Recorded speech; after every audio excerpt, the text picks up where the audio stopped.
The storm outside raged with unrelenting ferocity, echoing the chaos brewing within the opulent Hawthorne estate. Elias Hawthorne stood in the center of the grand dining hall, his hands clenched into fists as his grandmother Clara's voice pierced the silence like a blade. "How could you, Elias? That gown was the last thing your mother made with her own hands." Clara's frail figure trembled, her piercing gaze cutting through him. She held the tattered remains of a vintage dress, the intricate lace fraying at the seams, in her trembling hands. Elias exhaled sharply, frustration boiling over. "It's just a dress, grandmother. You act like this is the end of the world when the company is falling apart." His words were sharp, but behind them lay the weight of sleepless nights and looming bankruptcy. Clara's grip tightened around the fabric as if holding onto a memory. "This is more than a dress. It's her legacy. Your mother poured her heart into it, just like she did for this family, and now you're tearing everything apart." Elias turned away, his jaw tightening. He didn't need another lecture about his shortcomings. Between ruthless competitors like Oliver Blake and his father's shadow still looming large over the family name, Elias felt like he was drowning. This argument over an old dress felt like the final straw. The tension was thick, the only sound in the room the patter of rain against the massive windows. Clara finally broke the silence, her voice softer but firm. "It must be repaired. There's only one person in this city who can handle something so delicate. You'll take it to her tomorrow." Elias scoffed, shaking his head. "A seamstress? That's your solution to all this?" He gestured broadly, as if to encompass the crumbling empire around them. "Yes," Clara snapped, her tone unyielding. "You might learn something about preserving what matters instead of letting it all slip through your fingers." The following morning, Elias found himself outside a modest workshop in Starland District. The rain had stopped, leaving the air thick with the scent of wet earth. He stared at the wooden sign swinging gently in the breeze, Brooks Stitchery, and felt an uncharacteristic pang of hesitation. The bell above the door jingled as he entered, and the scent of fabric dye and lavender filled his senses. The space was small, almost cramped, with bolts of fabric stacked precariously and a lone sewing machine perched on a cluttered table. Behind it sat a young woman, her head bent in concentration as her fingers deftly guided a needle through a piece of cloth. She glanced up, her eyes meeting his with a flicker of annoyance at the intrusion. "If you're looking for quick mending, you've come to the wrong place," she said flatly, her voice laced with quiet defiance. Elias stepped forward, placing the torn gown on the counter between them. "This isn't about quick mending," he replied, his tone as curt as hers. "My grandmother insists you're the only one who can fix this." The woman, Marigold Brooks, judging by the name on the business card pinned to the wall, raised an eyebrow. She reached out, her hands gentle yet precise as she examined the fabric. Her touch softened as her eyes traced the intricate lace. "This is vintage," she murmured, almost to herself. "Hand-stitched, rare craftsmanship. Where did you get this?" "It belonged to my mother," Elias admitted reluctantly, his voice tinged with something close to vulnerability. "Can you fix it or not?" Mari looked up at him, her gaze sharp and assessing. "I can," she said simply, but her tone carried weight. "But it's not just about fixing it. You're asking me to preserve something irreplaceable. That takes time." "Time isn't a luxury we have," Elias snapped. "The gala is in 3 days." Mari's expression didn't falter. "Then you'd better hope I'm as good as they say." The sharp edge of her words caught Elias off guard. He wasn't used to being spoken to like that, especially not by someone like her. But there was no time to argue. He turned and left the workshop without another word, the jingle of the bell signaling his departure. As the door swung shut, Mari lingered over the gown, her fingers brushing against the torn fabric. There was something about it, something familiar. She flipped the hem and froze. A seam, hidden so delicately it was nearly invisible, caught her attention.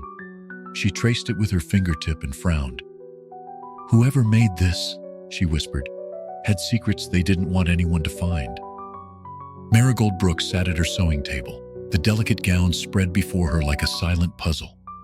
Every intricate stitch told a story of a time when hands worked patiently to create something lasting. But there was something more here, something she couldn't shake. That hidden seam she found earlier still tugged at her thoughts like a whisper in the dark. What secret lay buried within its threads? She pushed the thought aside for now. The bell over her workshop door chimed again, breaking her focus. Mari glanced up to see Elias Hawthorne standing there like an uninvited storm cloud. He filled the room with his imposing presence, sharp suit, sharper gaze. But beneath the tailored perfection, Mari could sense something frayed at the edges. "Did you come to watch me work, Mr. Hawthorne?" "Because you're wasting your time," Mari said dryly, her eyes dropping back to the fabric. Elias stepped forward, the sound of his polished shoes tapping against the worn wooden floor. "I'm not here to micromanage you," he replied curtly.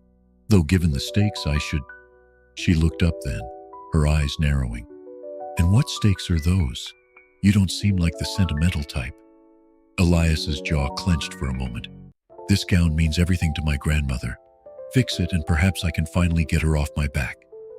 He paused, his gaze lingering on her worn hands, expertly guiding a needle. "Besides, Clara seems to think you're special." Mari snorted softly, an unladylike sound that made Elias's brow twitch. "Special? Hardly. I'm just the only one willing to touch what others would discard." Elias didn't reply immediately, and for a moment, the silence stretched too long. He scanned the small workshop, the scraps of cloth, the sketches pinned to the wall, and a photograph on the shelf of an older man guiding a young Mari at a sewing machine. He broke the silence with a question that caught her off guard. "Is that your father?" Mari's hand faltered briefly as she set her needle down, her expression tightened. "Yes, he taught me everything I know before," she trailed off, shaking her head, "before life took him away." Elias noted the hint of sorrow in her voice and changed the subject. "Clara wants you at the estate tomorrow. She'll need to see your progress herself." Mari arched an eyebrow, folding her arms across her chest. "I don't do house calls, Mr. Hawthorne. My work speaks for itself." Elias let out a frustrated breath, running a hand through his hair. "Then you're about to break that rule. Clara doesn't take no for an answer." Mari hesitated, but there was something in his voice, almost desperation masked by arrogance, that made her curious. "Fine, I'll go, but don't expect me to sit there like a lapdog waiting for approval." The next day, the Hawthorne estate loomed large as Mari stood outside the wrought iron gates. Its grandeur contrasted so sharply with her modest life that it felt suffocating, like a gilded cage.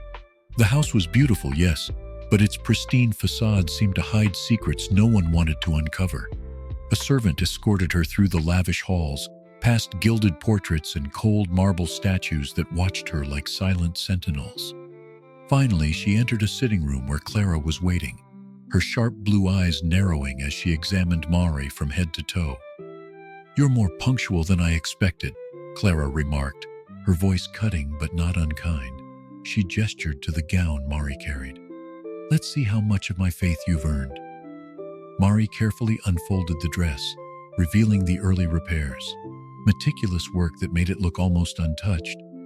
Clara's eyes softened for the first time and she reached out to touch the fabric with reverence. "You've honored this piece," Clara said quietly, more to herself than to Mari. From the corner of the room, Elias stood with his arms crossed, watching the interaction. Mari caught his gaze and couldn't help the smallest smirk as she turned back to Clara. "I keep my promises, even to people I don't like." Elias stiffened. "I'm right here, Brooks." Clara's laugh, a short, unexpected sound, cut through the tension. "Well, you two are like oil and water. Maybe that's why this might actually work." Elias opened his mouth to protest, but Clara raised a hand to silence him. "Enough, Elias. This young woman clearly knows what she's doing. You, on the other hand, could learn to listen." She turned her sharp gaze back to Mari. "You'll be staying here until the work is complete." Mari blinked. "Here, at the estate?" "Yes. You'll need space to work, and I'll need to see that gown every day." Clara's tone left no room for argument. Mari looked at Elias, expecting him to protest, but he only sighed, clearly out of fight. "Fine, but don't touch anything you're not supposed to." Mari's smile was sweet and insincere. "Don't worry, Mr. Hawthorne. I wouldn't dream of it." As she left the room, Elias watched her go, shaking his head. She was trouble, Stubborn, sharp-tongued trouble. And yet there was something about her, something that unsettled him. He looked back at the gown on the table, its torn seams now whole again, and a chill ran down his spine. That gown held secrets, and so it seemed, did the woman repairing it. The chandelier above the ballroom glittered like 1,000 tiny stars, casting ripples of golden light across silk gowns and tailored suits. Elias stood near the bar, his sharp jaw set in a permanent scowl as he scanned the room. The gala was everything his family prided themselves on: opulence, perfection, and power. Yet tonight, his thoughts kept drifting upstairs to the seamstress in his guest suite, who refused to act like she was beneath him. Trouble, he thought again, shaking his head. Marigold Brooks was stubborn, irritatingly so, but he couldn't deny her skill. "Elias!" A voice like oil slithered into his ear. Oliver Blake appeared beside him. An insincere smile spread across his face. "I must say, you've outdone yourself. Quite the turnout." Elias didn't answer. Oliver was the type of man who smiled as he sharpened his knives, and Elias was in no mood to indulge him tonight. "Although," Oliver continued, swirling the whiskey in his glass, "I've heard whispers that your latest designer isn't exactly pedigreed." Elias turned slowly, his eyes cold as steel. "She's better than any of the sycophants you hire, Blake. But I wouldn't expect you to recognize talent when you see it." Oliver smirked, clearly satisfied to have struck a nerve. "We'll see, won't we?" Before Elias could respond, the sound of heels clicking on marble drew his attention. He turned and froze. There at the entrance to the ballroom stood Mari. The gown she wore wasn't anything extravagant, simple, sleek, black, but it fit her as though it had been crafted by angels. Her hair, usually tied back, fell softly around her face. She looked different, not out of place, but radiant. The conversations around the room seemed to dull as heads turned, eyes lingering on her with curiosity. Elias didn't realize he was holding his breath until she looked straight at him, her expression unreadable but challenging, as if daring him to say something. "What is she doing here?" he muttered under his breath. Clara, appearing at his side, answered for him. "I invited her. Someone ought to represent true talent in this room." Mari approached the two of them, her chin lifted in quiet defiance. "Mrs. Hawthorne," she said politely, then glanced at Elias. "Mr. Hawthorne." Elias cleared his throat. "You're overdressed for someone who wasn't supposed to be here." "I'm underdressed for someone standing next to you," she shot back smoothly. Clara laughed lightly, clearly enjoying the exchange.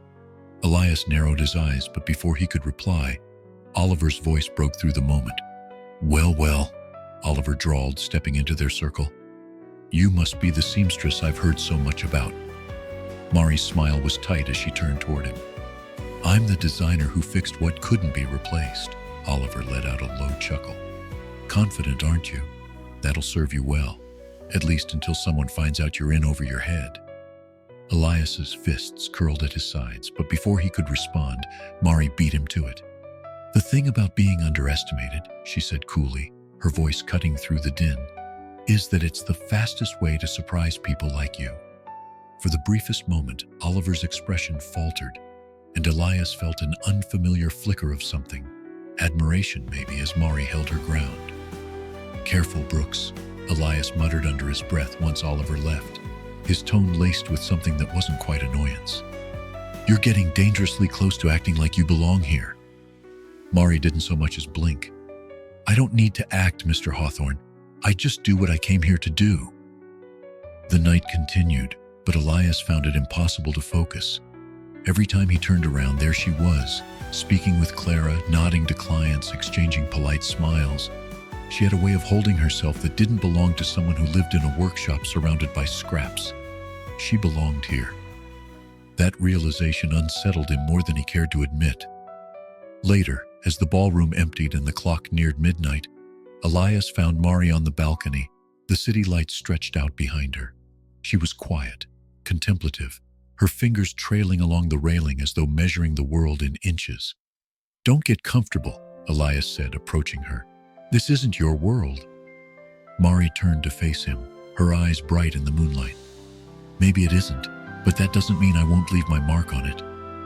The wind carried her words, soft but certain, and for the first time in years, Elias felt something stir, a spark, deep within his guarded chest. Elias slammed the heavy wooden doors of his office behind him, the sound echoing through the cavernous halls of the Hawthorne estate. His irritation flared like a live wire, sharp and crackling. How had she, Marigold Brooks, so effortlessly carved out a space for herself in his perfectly controlled world? Worse yet, why did her presence unsettle him so deeply? Across the room, Mari sat calmly in a leather armchair, holding a steaming cup of tea that Clara had insisted the house staff bring her. The way she looked so completely unbothered, her small figure composed and her hands steady, only fueled his aggravation. "You don't look like someone who just caused a scandal at my gala," Elias bit out, striding across the room.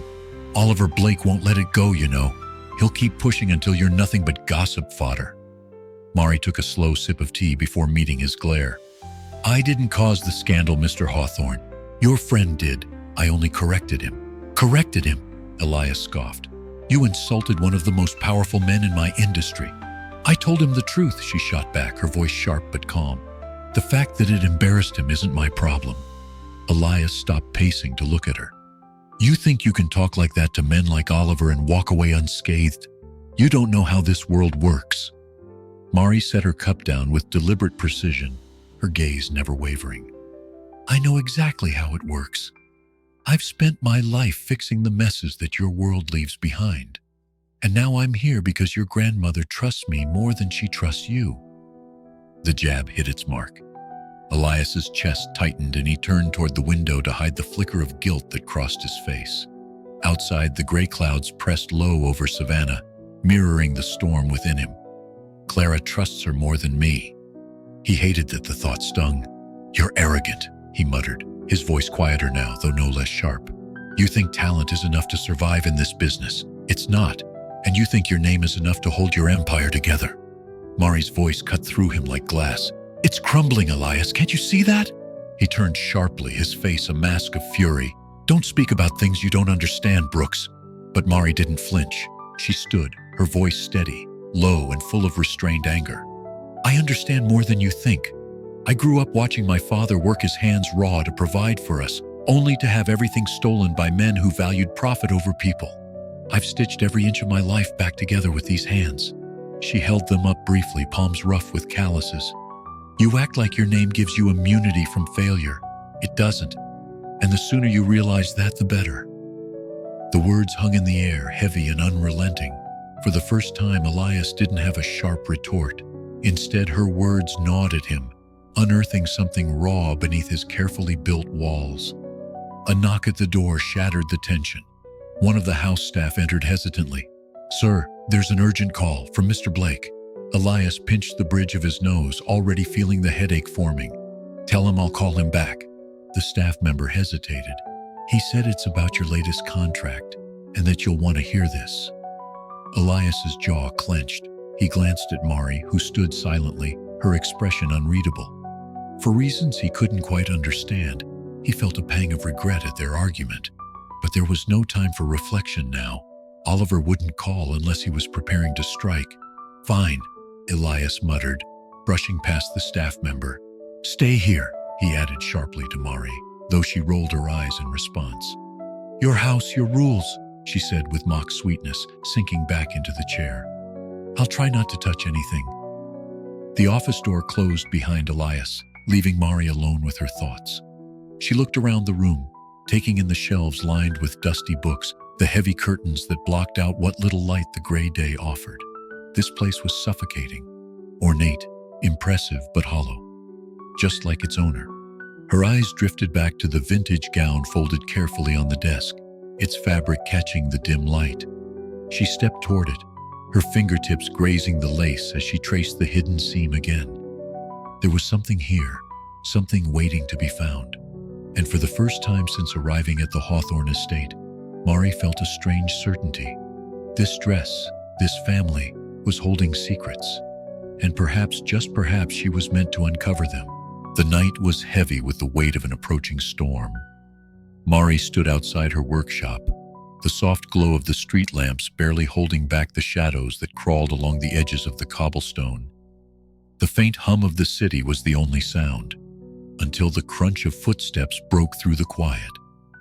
Her instincts flared. She turned sharply, scanning the darkness, but no one was there. The unease prickled against her skin like needles. Shrugging it off, she unlocked the door to the workshop and stepped inside, breathing in the familiar scent of thread and fabric. It was a comfort, until she saw it. Spray painted across the back wall in harsh red letters were the words, "Stay away from Hawthorne." Mari's breath caught in her chest. Her eyes darted to her sewing table where scissors lay scattered, and bolts of fabric had been slashed through like knives through paper. The destruction was deliberate, angry, malicious. She stumbled back, her heart pounding. Who would do this? The answer was obvious, Oliver Blake. But why now? Was it because she'd stood up to him at the gala? Or was it because she was too close to something she didn't yet understand? A loud knock startled her from her thoughts. The door swung open and Elias stormed in, his face carved in frustration. He stopped cold at the sight of the vandalized workshop, his expression darkening as his gaze landed on the spray-painted message. "What the hell happened here?" he demanded, his voice rough. Mari crossed her arms, trying to steady herself. "Your world happened here, Mr. Hawthorne." Elias's brow furrowed as he turned to her, his tone sharp. "What's that supposed to mean?" "It means that someone doesn't want me working for you." She gestured to the ruined space, the words on the wall. This is a warning. Your name is a target, and now so am I." Elias exhaled through his nose, the muscle in his jaw ticking as he processed the scene. "You think Oliver Blake had something to do with this?" Mari's laugh was hollow, bitter. "Who else would it be? He humiliated me at the gala, and now this? It's not exactly subtle." Elias pinched the bridge of his nose, pacing through the chaos. "This doesn't make sense," he muttered, more to himself. "Blake is ruthless, but vandalizing your workshop? It's petty, sloppy. Maybe you don't know your friends as well as you think," Mari shot back, the bitterness in her voice cutting through the room. Elias turned on her, his gaze hard. "Careful, Brooks. I don't take kindly to accusations without proof." "Proof?" Mari snapped, stepping toward him. "What more proof do you need? My life's work is in ruins because I dared to set foot in your gilded world. You think your enemies only hurt you? They hurt anyone close enough to make a mark." The truth in her words struck something deep, something Elias didn't want to admit. His gaze flicked over the workshop again, her tools, her sketches, all violated. The sight clawed at his conscience in a way he couldn't ignore. He ran a hand through his hair, his voice quieter this time. "I'll fix this." Mari shook her head, a mirthless laugh escaping her lips. "You think this is something you can just fix? This isn't about money, Elias. It's about trust. And right now I don't trust you or the mess I've been dragged into." Her words stung far more than Elias cared to show. For a long moment, neither of them spoke. Outside, the wind howled against the workshop's thin walls, as if echoing the unspoken tension that filled the space. Finally, Elias broke the silence, his voice low and strained. "You don't have to trust me, but I will make this right." Mari turned away, her shoulders rigid as she carefully began gathering the pieces of ruined fabric, her hands trembling slightly. "I don't need your promises," she said softly, almost to herself. "I've learned not to rely on men who leave destruction in their wake." Elias flinched as if struck. He wanted to argue, to demand that she let him fix what had been broken, but the look on her face stopped him. It was a look he knew well, a quiet, hardened resolve that came only from being disappointed one too many times.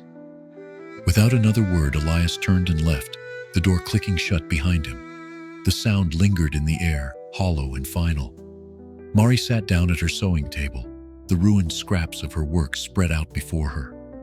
Her hands balled into fists as tears threatened to blur her vision. She had worked too hard to let someone rip it all away. Somewhere in the wreckage, the torn gown still lay untouched. She picked it up carefully, holding the delicate lace in her hands. Whoever had stitched this dress had hidden something inside it, something worth destroying her life for. And for the first time that night, Mari's fear turned to something sharper. Determination. The rain fell in sheets, pounding against the Hawthorne estate's tall windows, as if the storm outside had been summoned to mirror the tension within. Elias sat alone in his study, nursing a glass of whiskey that did little to dull the anger gnawing at him. The vandalism of Mari's workshop haunted him, her words replaying in his mind. "I don't trust you or the mess I've been dragged into." For once, he couldn't argue with her. He'd dragged her into his world, and now her life was unraveling just as his own empire teetered on the edge of collapse. Somewhere in the chaos, a voice whispered that Oliver Blake wasn't just targeting Mari. He was dismantling everything Elias held together by threads. A sharp knock at the door broke his thoughts. Clara entered, her cane tapping softly against the floor. She eyed him with that unrelenting gaze of hers, the one that saw straight through him. "Sulking doesn't suit you, Elias." "I'm not sulking." His voice was tight as he set the glass down. Clara ignored him, lowering herself into the chair opposite his desk. "You went to see her, didn't you? The girl." Elias frowned. "Her name is Mari." Clara tilted her head, studying him carefully. "And yet you let her workshop fall to ruin without lifting a finger." "I'm handling it," Elias shot back, though even he wasn't convinced by his words. "Blake is behind this, I know it." Clara's brow furrowed. "Then act like it. You've spent too long letting ghosts steer your life. It's time you faced them."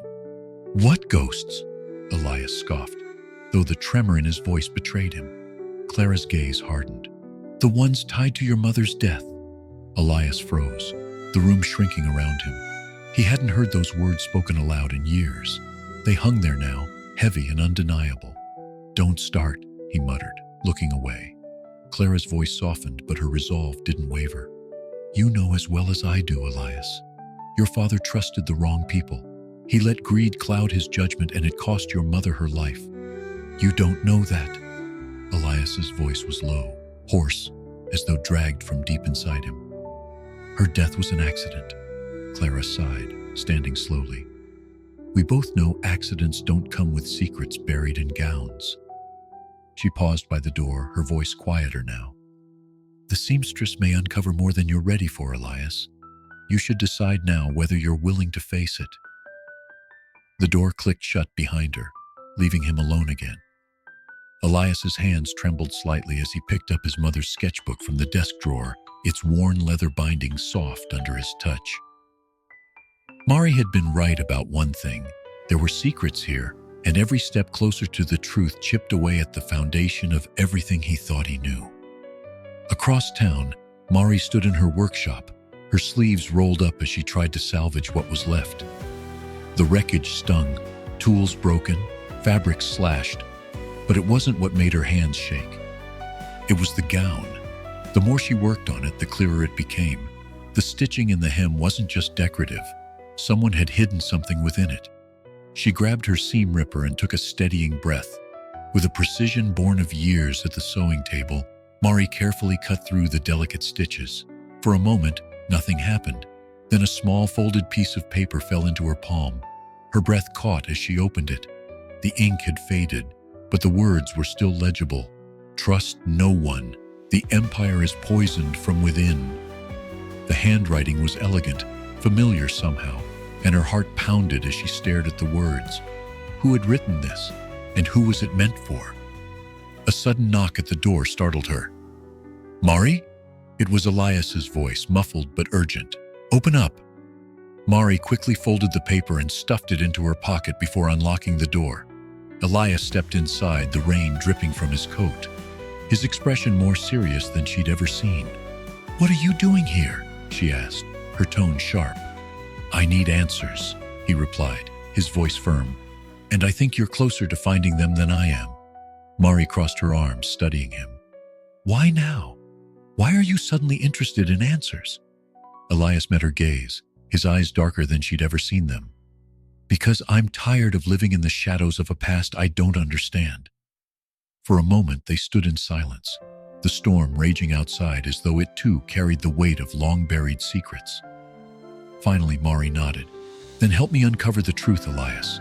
But be ready, some stitches can't be undone." Elias didn't reply, but the flicker of determination in his eyes said everything.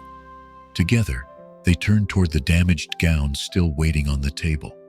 The truth was there, hidden in threads and ink, and it was waiting to be found. Elias stared at the folded note Mari had placed on the table, his face rigid with disbelief. The words, "Trust no one, the empire is poisoned from within," seemed to bleed through the paper and sink into his very bones. His mother's voice echoed in his mind like a ghost, though he hadn't heard it in years. "This can't be real," he muttered, gripping the edge of the table as if to steady himself. "Who would have written this?" Mari, arms crossed, watched him carefully. "It's real, Elias, whether you want to believe it or not."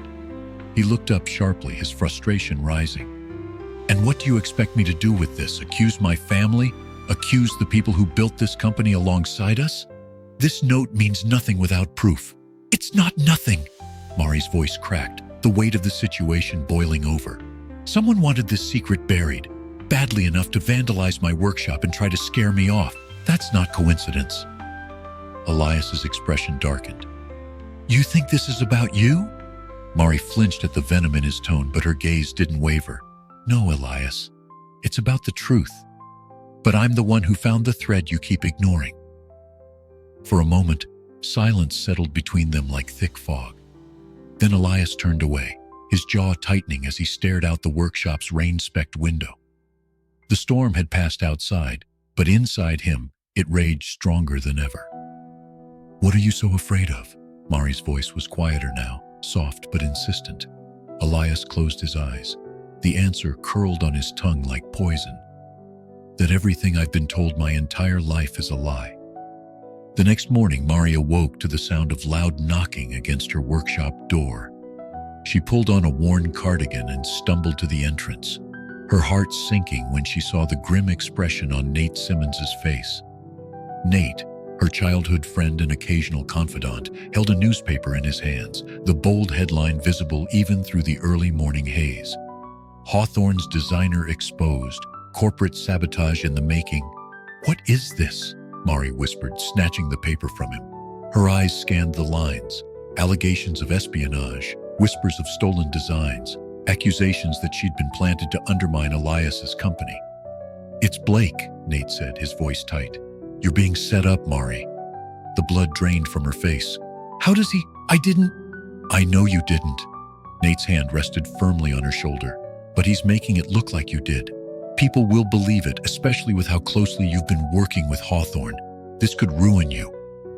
Before Mari could answer, her phone buzzed violently on the counter. She hesitated before answering, Elias's voice cutting through the line the moment she pressed it to her ear. "Meet me, now," he ordered, his tone clipped, cold. Mari gripped the phone tighter. "Elias, just come.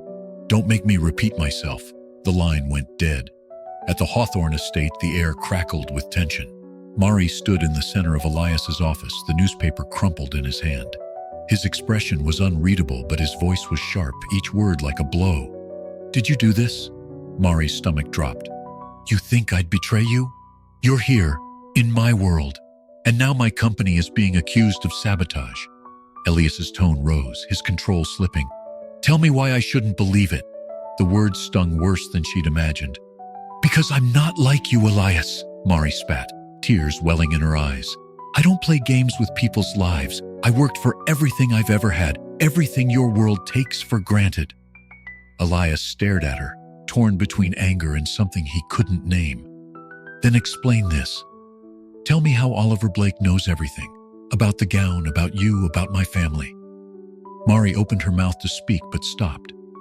The realization hit her like a freight train. "Clara," she whispered. Elias froze. "What about Clara?" "Think about it, Elias," Mari pressed. "The gown, the note, Clara's insistence that I stay. She knows more than she's letting on."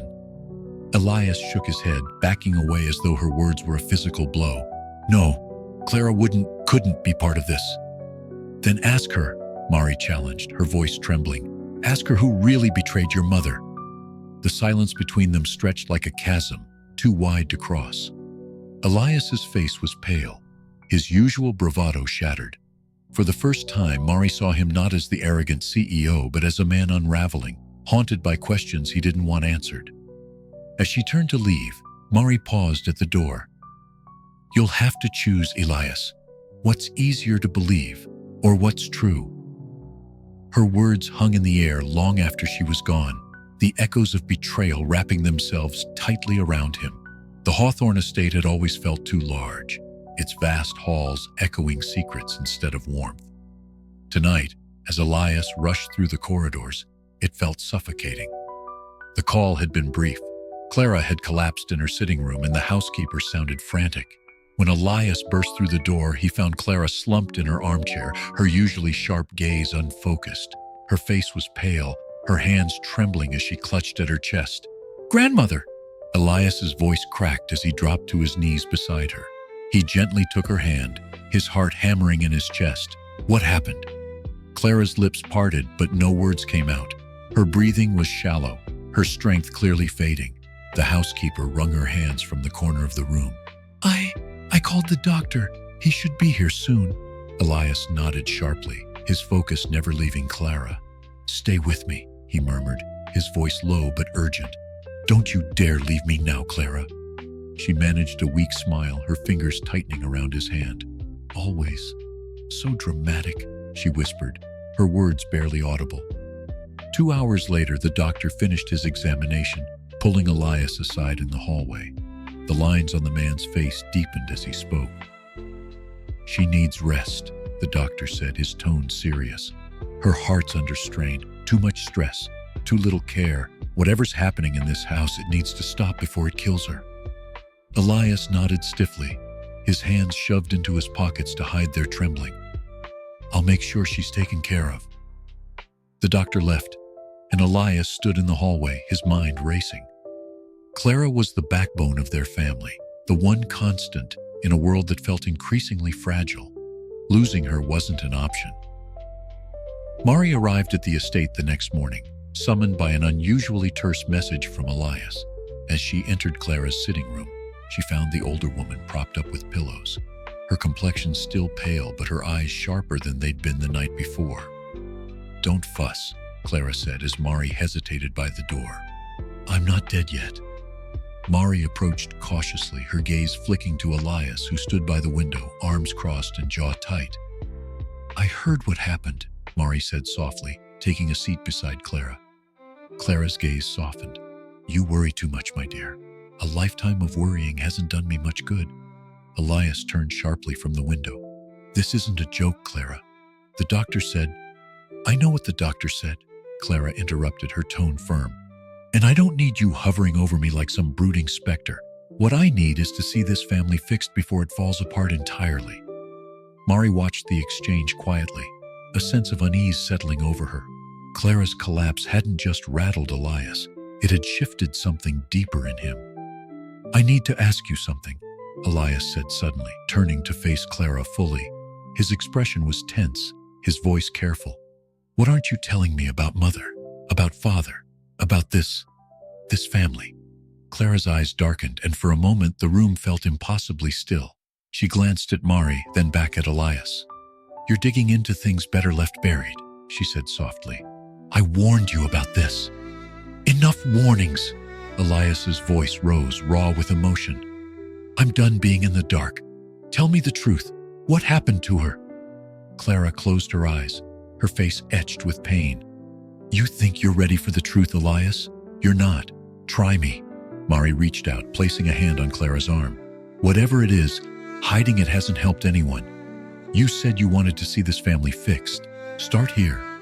Clara's eyes opened slowly, her gaze flicking between them. Her voice, when she spoke, was brittle but resolute. "Your mother was trying to leave," she began, her words trembling like fragile threads. "She discovered something about your father's dealings, something dangerous. She told me she couldn't stay, not if she wanted to protect you." Elias staggered back as if struck. "She was leaving?" Clara nodded, her expression haunted. "But she never made it. The accident wasn't an accident, Elias. It was a warning." The air seemed to leave the room. Mari's breath hitched, her mind racing with the implications. "And Father?" Elias's voice was hollow, his hands clenched at his sides. Clara hesitated before meeting his gaze. "He knew. He always knew. Elias turned away, his shoulders rigid, his world cracking apart at the seams. Mari stepped toward him, her voice steady despite the turmoil. "This isn't the end, Elias. If your mother fought for the truth, so can we." But as he stared out the window, the storm brewing in his eyes made it clear. This wasn't just about truth anymore. It was about revenge. The small diner on the edge of Savannah buzzed with life as the afternoon crowd dwindled. Mari sat in a corner booth, her hands wrapped around a steaming cup of coffee. The newspaper headlines from the last few days replayed in her mind like a broken record. Accused of espionage, labeled as a saboteur, every stitch of her reputation torn apart by Oliver Blake's calculated attack. Nate slid into the booth across from her, his expression grim.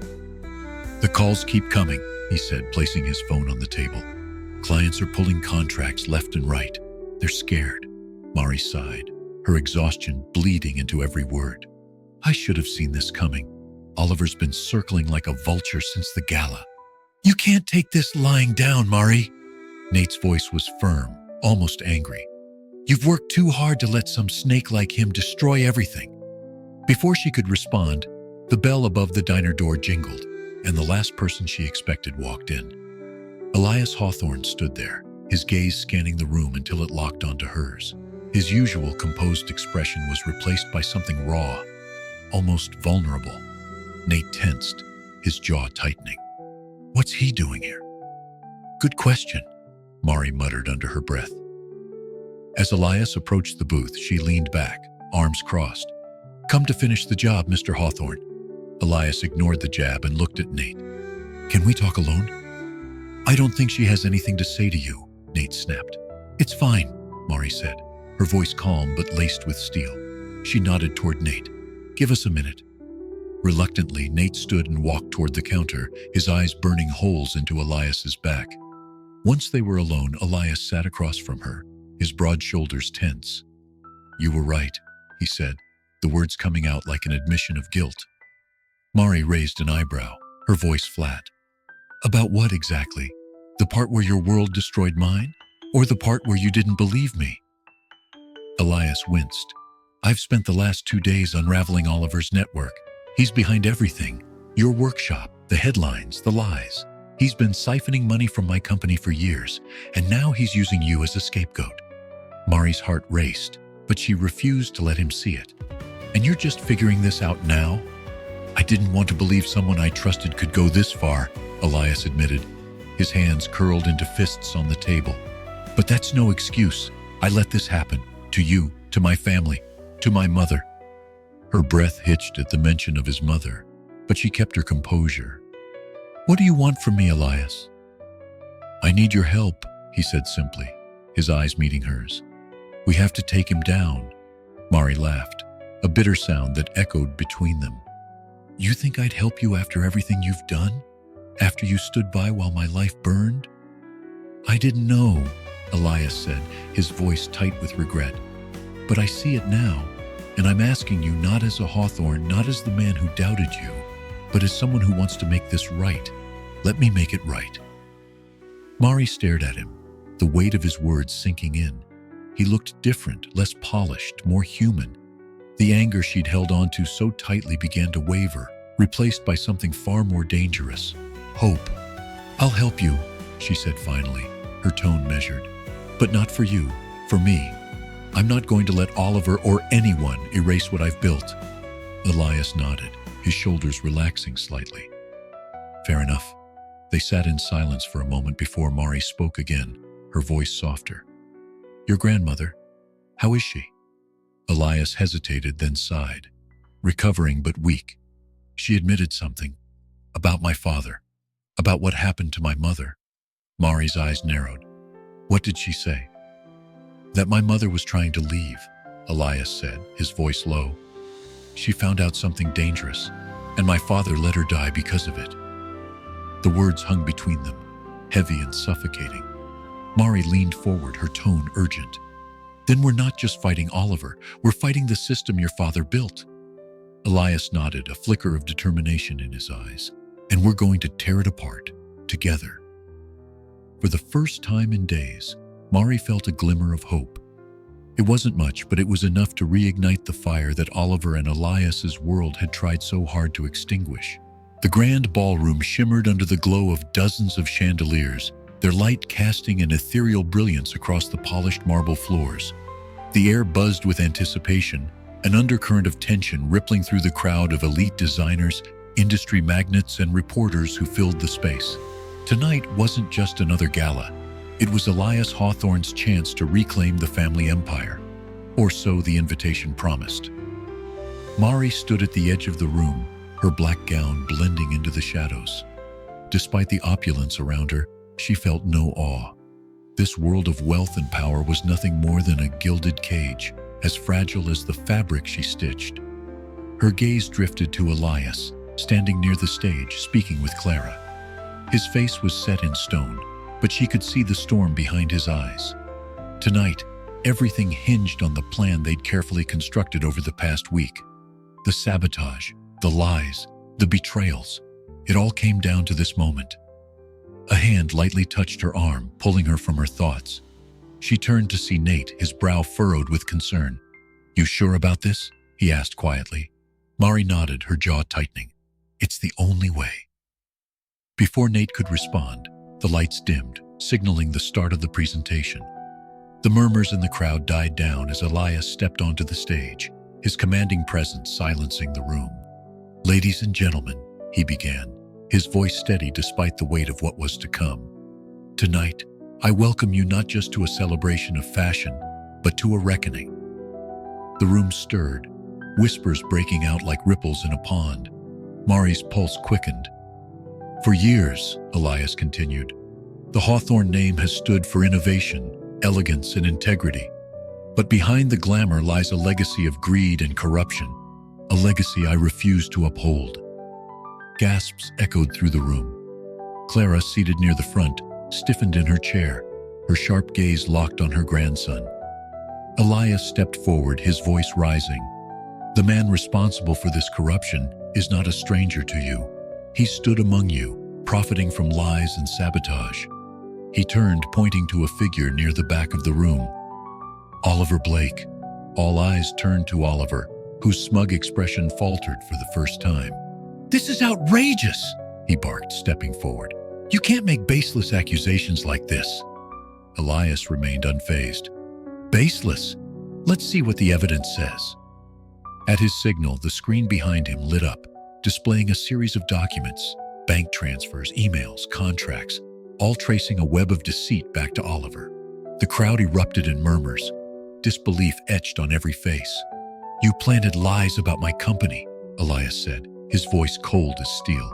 "You framed Mari Brooks, destroyed her livelihood, and used her as a pawn in your vendetta against me." Oliver's face darkened. "This is a witch hunt. You have no proof." "I have everything," Elias interrupted, his tone sharp, "including a witness." The doors to the ballroom opened and a figure stepped inside. It was one of Oliver's former employees, clutching a folder of evidence that tied Oliver to years of corruption. The crowd gasped again as the man took the stage, his testimony broadcast for all to hear. As Oliver's protests grew louder, security closed in on him. The room erupted into chaos, reporters snapping photos and firing questions as he was escorted out. In the midst of the commotion, Mari felt a wave of relief, but it was fleeting. This was only the beginning. Elias stepped down from the stage and approached her, his expression unreadable. "It's done," he said quietly. Mari met his gaze, her voice steady. "Not yet," he frowned. "What do you mean?" She pulled a folded piece of paper from her clutch, the note she'd found hidden in the gown. "There's more, Elias. Your father's name isn't just on the documents. It's on the blood that built this empire." Elias's face paled, the weight of her words sinking in. "We'll deal with it," he said after a long pause, his voice softer now. "Together." For the first time, Mari saw a flicker of vulnerability in him, an acknowledgement that he couldn't face this alone. The room began to settle, but the echoes of the night lingered. As Mari and Elias walked out together, the cold night air greeted them like a sharp breath of clarity. Whatever lay ahead, they both knew one thing.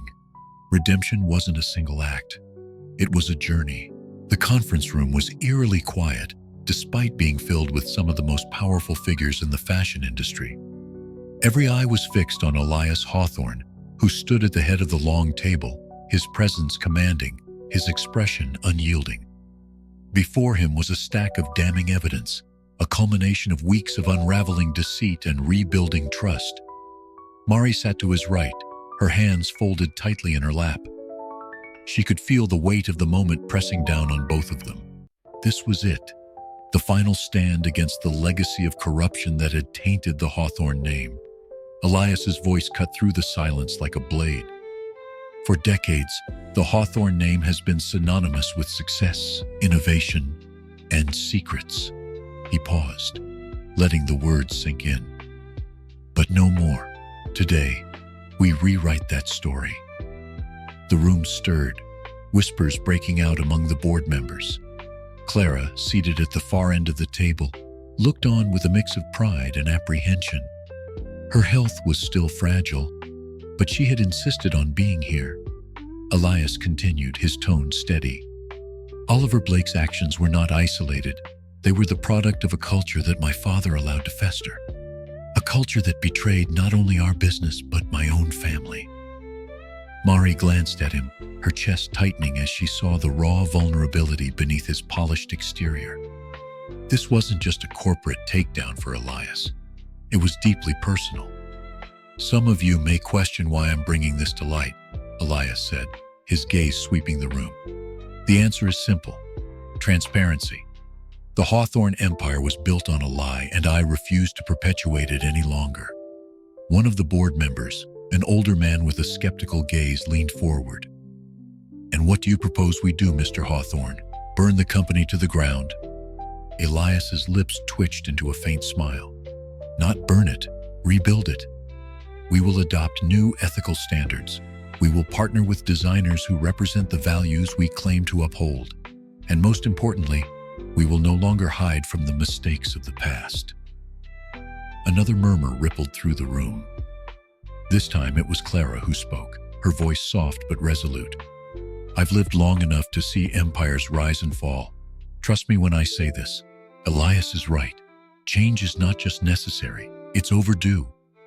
The room quieted again, her words carrying the weight of decades of experience. Elias turned to Mari, his voice softening. And this change starts here, with the people who have the courage to create something better. Mari felt the eyes of the room shift toward her, but she held her ground. Slowly she stood, her voice steady despite the nerves thrumming beneath her skin. The Hawthorne name has the chance to mean something again, not because of its wealth, but because of its people. That's what your clients and the world will respect, not perfection, but progress. Her words struck a chord, and for the first time, she saw nods of agreement ripple across the table. Elias took a deep breath, his focus returning to the room. Those who wish to stay and help rebuild are welcome. Those who don't, there's the door. He gestured to the exit, his tone leaving no room for argument. A tense silence followed before, one by one, the board members voiced their agreement. By the time the meeting adjourned, the energy in the room had shifted. The foundation of the Hawthorne Empire was no longer built on secrets, but on the promise of something better. Later, as the last of the board members filed out, Elias leaned back in his chair, exhaustion etched into his features. Mari stood nearby, watching him quietly. Finally, she broke the silence. You did it. Elias looked up at her, his expression softening. We did it. For the first time in a long while, Mari allowed herself a small, genuine smile. The journey wasn't over, not by a long shot, but for now, they had won, together. The first rays of morning light crept through the tall windows of the Hawthorne Estate's main hall, casting a soft glow over the room. For the first time in years, the air inside felt lighter, as if the weight of generations of secrets had finally begun to lift. Mari stood near the center of the room, carefully arranging fabric swatches and sketches on a wide table. She wore a simple but elegant dress, her hair pinned back in a way that was both professional and unassuming. Around her, a group of young designers buzzed with energy, their voices overlapping as they shared ideas, sketched concepts, and marveled at the space they now had to work in. This wasn't just a workspace, it was a dream come to life. Look at them, Clara said softly from her chair near the window, her cane resting by her side. Her voice was still weak, but there was pride in it. They remind me of your mother when she was their age, always creating, always imagining something better. Elias stood beside her, his hands in his pockets as he watched Mari navigate the room with ease. There was something different about him now, an openness in his posture, a softness in his expression that hadn't been there before. "She's incredible," Elias murmured, his voice almost reverent. Clara chuckled lightly. "And you're just now figuring that out?" Elias glanced at his grandmother, his lips quirking into a small smile. "No, I've known for a while. I think I just didn't want to admit it." Clara gave him a knowing look, her sharp eyes twinkling with amusement. "You'd better not waste any more time, Elias. Life's too short and she's too good for you to lose." He nodded, his gaze returning to Mari. She was talking to one of the young designers, holding up a piece of fabric and gesturing as she explained something. The sunlight caught her profile, illuminating the quiet determination in her expression. It was in that moment Elias knew, without a shadow of a doubt, that she was more than just the key to rebuilding his company. She was the foundation of something far greater. As the day progressed, the excitement in the room grew. The designers, many of whom had come from disadvantaged backgrounds, were brimming with ideas for the new ethical fashion line. Mari's vision was clear: to create designs that weren't just beautiful, but meaningful. Elias watched her from a distance, his chest swelling with pride. It wasn't just her talent that amazed him. It was her resilience, her ability to take the broken pieces of her life and turn them into something extraordinary. By late afternoon, the group began to disperse, leaving Mari and Elias alone in the room. She was tidying up the sketches when she felt his presence behind her. "You've done something incredible here," he said, his voice low. Mari turned to face him, a small smile tugging at her lips. "It's just the beginning. There's still so much work to do." He stepped closer, his gaze steady. "I meant you, Mari. You've done something incredible. With me." Her breath caught, her heart skipping a beat as she looked into his eyes. There was no pretense, no arrogance, just honesty. "I didn't do it for you," she said softly, though her voice wavered. "I did it because I had to, because I couldn't let people like Oliver win." "I know," Elias said, his tone gentle. "But you've changed me anyway. You've shown me what real strength looks like, and I don't think I can go back to the person I was before I met you." For a moment, they stood in silence, the weight of his words hanging between them. Then Mari reached out, her hand brushing against his. "We're not finished yet, Elias," she said, her voice steady despite the emotion in her eyes. "There's still so much to fix." He nodded, his fingers curling around hers. "Then we'll fix it, together." The sun dipped lower in the sky, casting long shadows across the room, but neither of them noticed. In that moment, the future felt bright, filled with possibilities they could create side by side. The attic of the Hawthorne estate was untouched by time, a place where memories were hidden beneath layers of dust and forgotten echoes. Mari climbed the narrow staircase, her steps careful as the wood creaked beneath her. Behind her, Elias followed, the flicker of a dim flashlight casting long, shifting shadows against the walls. "Are you sure we'll find anything here?" Mari asked, glancing over her shoulder. Elias nodded, his jaw tight. "This is where Clara said my mother kept her personal things. If there's anything left, it'll be here." They reached the top, and Elias pushed the heavy door open. The air was thick and stale, the faint scent of mothballs lingering in the stillness. The room was packed with old trunks, shelves stacked with boxes and furniture draped in white sheets like ghosts, frozen in time. Mari moved to a trunk nearest the window, her fingers brushing over the ornate metal clasp. She opened it carefully, revealing a collection of notebooks, loose sketches, and faded photographs. Among them was a small leather-bound journal. She picked it up, her brow furrowing. "Elias," she called softly, holding it out to him. He crossed the room in 2 strides, his gaze falling on the journal in her hands. Taking it from her, he opened the worn cover, revealing the delicate handwriting of his mother. The first page was dated nearly a year before her death. As Elias began reading, his face shifted from confusion to pain, his features tightening with every line. Mari placed a hand on his arm, grounding him as he processed the words. "She knew," he said finally, his voice barely above a whisper. "She knew about the deals my father made, the money laundering, the bribes. She was planning to go public with it all." Mari's heart ached at the rawness in his voice. "And your father?" Elias's throat bobbed as he swallowed hard. He knew she was a threat. He let her die. His grip on the journal tightened, his knuckles white. "All this time I thought it was an accident, but it wasn't. It was him." The weight of the revelation settled over them, thick and suffocating. Mari's fingers tightened around his arm. "You have to confront Clara," she said gently. "She knows more than she's told you." Clara was sitting in her favorite chair in the sunroom when they found her, a quilt draped over her lap and her gaze far away. When Elias entered, her eyes sharpened, and she straightened, sensing the storm he carried with him. "Why didn't you tell me?" Elias demanded, his voice trembling with anger. He held up the journal, the pages splayed like an open wound. "You knew what he did. You knew, and you let me believe it was an accident." Clara's expression crumpled, her shoulders sagging under the weight of her own guilt. "I tried to protect you, Elias," she said softly. "You were just a boy. How could I tell you that your father, your hero, was a murderer? I deserved the truth." Elias's voice cracked, and for the first time, Mari saw tears shining in his eyes. "You let me grow up idolizing a man who destroyed everything he touched. You let me become him." Clara reached for his hand, but he pulled away, his anger too raw to be soothed. "I never wanted you to carry this burden," she said, her voice trembling. "But maybe I was wrong. Maybe you needed to know." Elias turned away, pacing to the window. Mari stepped forward, her voice steady but gentle. "Clara, you kept this secret for decades. It's time to let it go. Let him heal." Clara's gaze dropped to her hands, her fingers trembling. "You're right," she whispered. "It's time."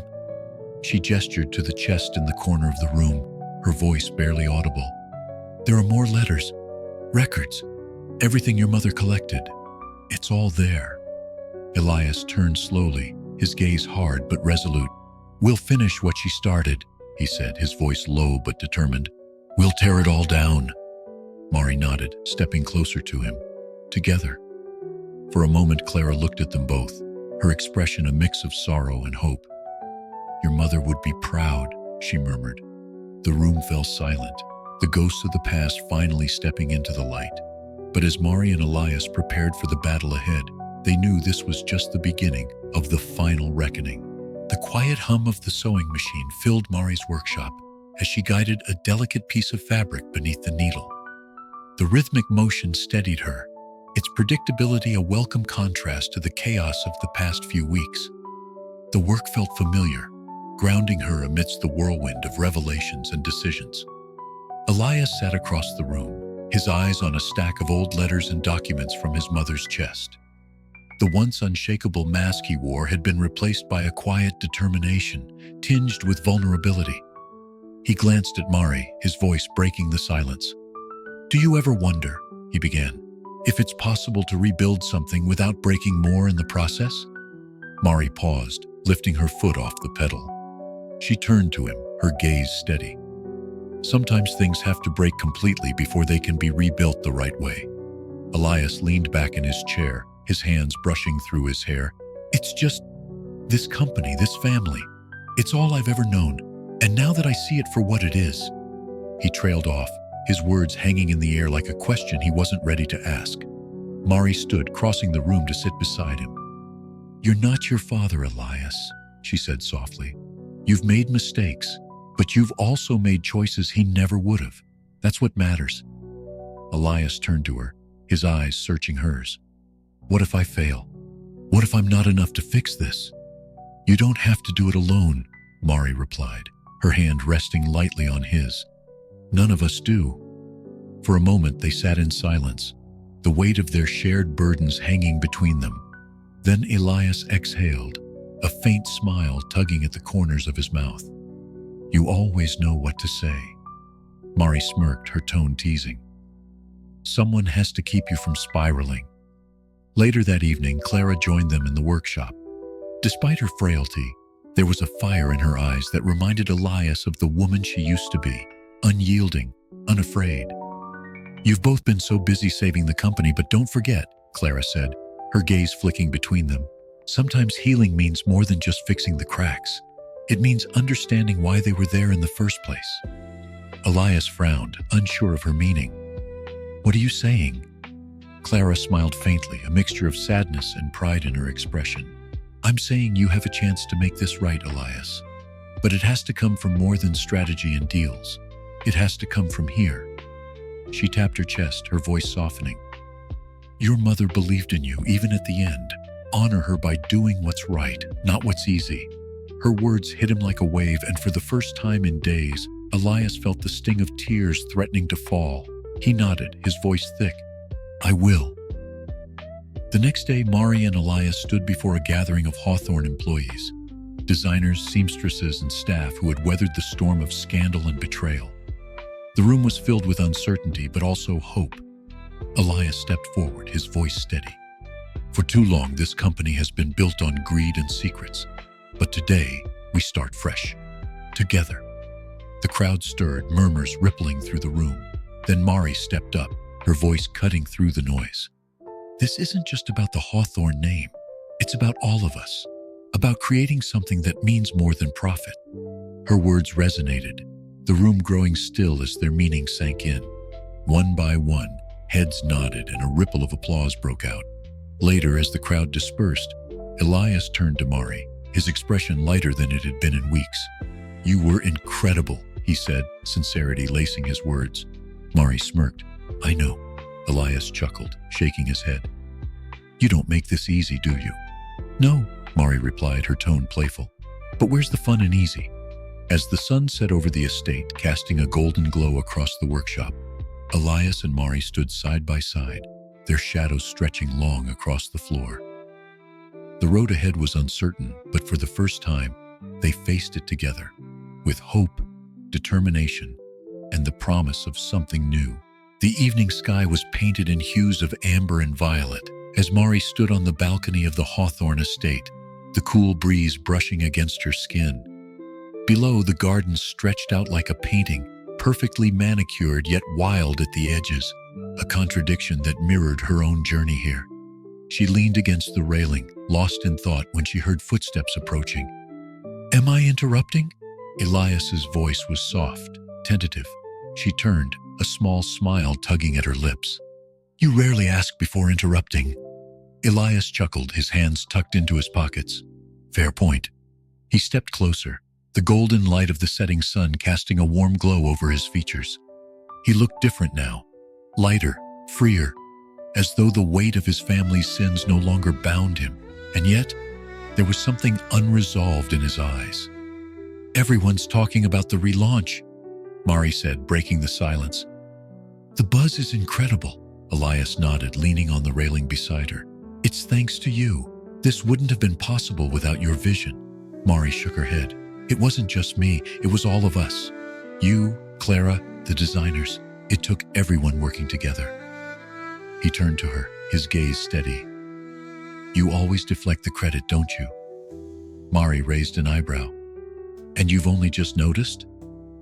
They laughed quietly, the sound carrying softly in the evening air. But as the laughter faded, a tension settled between them, unspoken but palpable. "There's something I need to say," Elias began, his voice lower now, uncertain. "And I need you to listen." Mari frowned, her arms crossing instinctively. "This sounds serious." "It is," he admitted, stepping closer. "For a long time I didn't think I could be more than what my name represented. I thought being a Hawthorne meant following in my father's footsteps, living in his shadow. But then you came along." Her breath hitched, but she said nothing, letting him continue. "You showed me that I could be better," Elias said, his voice soft but steady. "That I could build something honest, something meaningful. And more than that, you made me believe in myself again." Mari's heart raced, her throat tightening. She hadn't expected this. Not here. Not now. Elias reached into his pocket and pulled out a small box. The air between them seemed to still as he opened it, revealing a simple yet elegant ring. The diamonds sparkled in the fading sunlight, but it was the sincerity in his eyes that held her attention. "Mari Brooks," he said, his voice trembling slightly. "You've rebuilt my world piece by piece, and I don't want to face the future without you. Will you marry me?" Mari stared at him, her mind racing. For a moment, all she could hear was the pounding of her own heartbeat. The man standing before her wasn't the same one who had walked into her workshop months ago, full of arrogance and entitlement. This was a man who had been broken and rebuilt, just like her. "Yes," she whispered, her voice breaking. "Yes, Elias, I'll marry you." Relief and joy washed over his face as he slipped the ring onto her finger. His hand lingered over hers, the warmth of his touch grounding her in the moment. Elias pulled her into his arms, holding her tightly as if afraid she might disappear. "You've given me everything," he murmured against her hair. "And you've given me a chance to be seen," Mari replied, her voice filled with quiet emotion. "Not just as a seamstress or a designer, but as someone who matters." They stayed like that for a long time, the world fading around them. The gardens, the estate, even the weight of their past. It all fell away, leaving only the two of them and the promise of what lay ahead. As the first stars appeared in the night sky, Elias pulled back slightly, his forehead resting against hers. "This is just the beginning," he said softly. Mari smiled, her heart full. "I know." The hum of quiet conversation filled the newly renovated Hawthorne headquarters. Sunlight streamed through tall windows, illuminating the space that once echoed with secrets and shadows. Now, it buzzed with life. Designers sketched on long tables, fabric samples covered every surface, and laughter echoed in places where silence had once suffocated. Mari stood near the main floor, watching as a group of young seamstresses carefully pinned fabric to mannequins. Her heart swelled with pride as she witnessed her vision unfolding, an environment of creativity, integrity, and opportunity. "It's incredible, isn't it?" Elias's voice broke through her thoughts. She turned to find him standing beside her, hands casually in his pockets. He looked at the scene with a rare softness in his eyes, an expression she'd come to recognize as one he saved only for her. "You did this," she said, motioning to the energy of the room. "You gave them a chance." Elias shook his head, smiling faintly. "We did this. You rebuilt this place, Mari. You gave it a soul." Her cheeks warmed slightly, but she masked it with a smirk. "Careful, Mr. Hawthorne. You're starting to sound sentimental." Elias chuckled, glancing out over the workshop. "Maybe I am, but seeing this, seeing what's possible when things are done the right way, it changes a man." He paused before adding, "It makes me realize that the legacy we leave doesn't have to be about wealth or power. It can be about people." Mari nodded, her voice soft but firm. "Your mother knew that. Clara knows it now. And you're proving it." They walked through the workshop together, stopping as Elias leaned down to speak with one of the young designers, a girl no older than 17. "What are you working on?" he asked, genuine interest in his voice. The girl beamed, holding up a delicate swatch of lace. "It's for the new spring line, sir. Miss Brooks says we're building something timeless." Elias glanced at Mari, his pride obvious. "She's right. Keep going. You're doing great." The girl grinned, her confidence blooming under his praise. As they walked on, Mari teased, "You're getting good at this, you know." Elias shot her a look. "At what?" "Being human," he laughed, the sound warm and easy. "I'll take that as a compliment." That evening, the two of them stood in the estate gardens, the air cool and filled with the scent of spring. The horizon glowed with the last embers of sunlight as Elias took Mari's hand, pulling her closer. "You know," he said quietly, his voice low and sincere, "when this all started, I thought you were just another disruption in my life. Stubborn, impossible, infuriating." Mari arched a brow, smirking. "Keep flattering me, Hawthorne." "But you were exactly what I needed," he continued, his gaze locking onto hers. "You didn't just change my company. You changed me, and I don't want a future where you're not by my side." Mari softened, her heart full as she whispered, "You won't have to." They stood there in the fading light, the world around them still for just a moment. Elias lifted her hand, kissing her knuckles softly, a gesture filled with reverence and promise. Tomorrow, he said, we announce the relaunch, a new era for the Hawthorne name. And after that, Mari Brooks, I want to spend the rest of my life proving to you that I'm a man worthy of standing next to you. Her smile was radiant, her voice steady. Then let's build that future together, one stitch at a time. As the stars began to dot the darkening sky, they stood side by side, their silhouettes framed against the promise of a brighter tomorrow. This wasn't the end of their story. It was the beginning of a legacy reimagined, one built on trust, love, and the courage to tear down the past in order to create something new. What do you think of Elias and Mari's actions? Share your thoughts in the comments. On a scale from 0 to 10, what's your score for this story? Don't forget to subscribe to the channel and turn on notifications to follow all our stories. And check out more heartwarming tales by clicking here on the end screen.